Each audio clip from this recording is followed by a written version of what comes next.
Mildred Muhammad spent years sleeping with the enemy, the ex-husband with whom she feared for her life. But it wasn't until October 23, 2002, that she learned the man keeping her living in terror was the same one responsible for murdering at least 17 people from Tacoma to DC. They said, well, Miss Muhammad, would you like to go into protective custody? I said, you have to ask me that? They said, well, yes, ma'am, because some people don't want to go. I said, okay, have you caught him yet? They said, no, ma'am. Do you know where he is? No, ma'am, and you still have to ask me. With a verified killer shooting his way to her door, Mildred with the police rushed home to get the kids.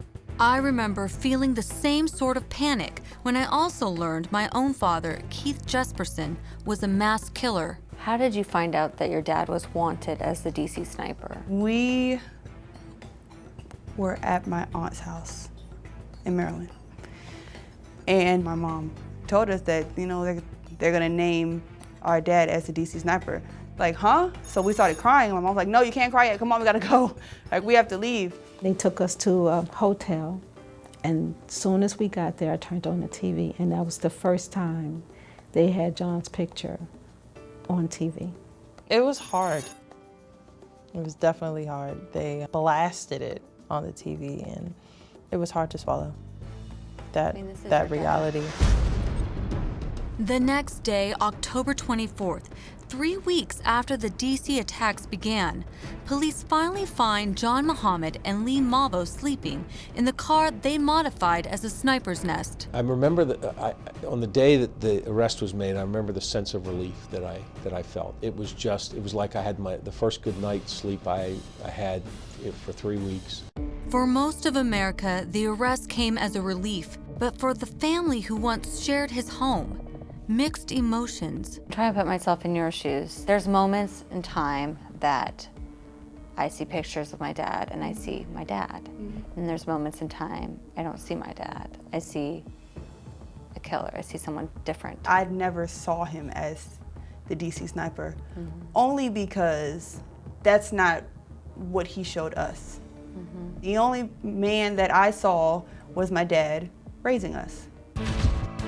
At trial, Lee Malvo claims to have done most of the shooting, and that he and John were waging a sort of holy war. It wasn't until years later that he would admit he was lying in court, and that John was the trigger man in most of the DC killings. Even more revealing, in a 2012 interview with NBC Today, Malvo talked about the years of brainwashing and abuse he had suffered at John's hands. For the entire period when I was almost 15 until I got arrested, I was sexually abused by John Muhammad. I feared letting him down more than I feared death. My feelings for Lee right now, I've accepted what he's done. Lee Malvo is eventually given 6 life sentences for his role in the killings. For part of the trial, John Allen Muhammad represents himself. He is ultimately given the death penalty. How did you react? How anyone probably would have in the same situation. Only thing I could do was just cry. The execution of John Allen Muhammad has been carried out under the laws of the Commonwealth of Virginia. My only concern was my children. I had emotionally detached from him. He was a stranger that was executed, but he was my children's dad. So for my children, it was a very difficult day. Were you angry with him that he made these choices that ultimately led him out of your life like this? Yeah. Yeah. Angry, confused, frustrated, because, you know, I have to realize that the questions that I have, they'll never be answered. They just won't. But that's okay, you know? Like, that's just something that I'm just gonna have to deal with. And that's okay. In the aftermath of the attacks, Mildred faced an all-new kind of hell. How did the community, the public, treat you? Well, they were angry with me. They said if I would have stayed with him, then he just would have killed me. If I would have stayed on the West Coast, then the people on the East Coast would still be alive. How dare I call me and my children victims when none of us were hurt?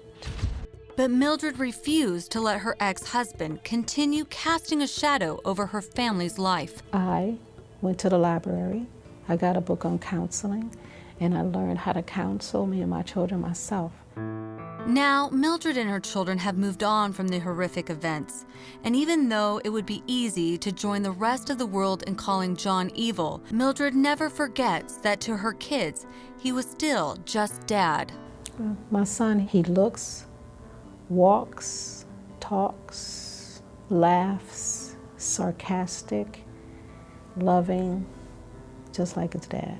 And I tell them that, because I never want them to feel that looking like their dad is a problem. I did not then, nor do I now, speak badly to them about their dad. They're old enough to have the information and decide how they choose to view it.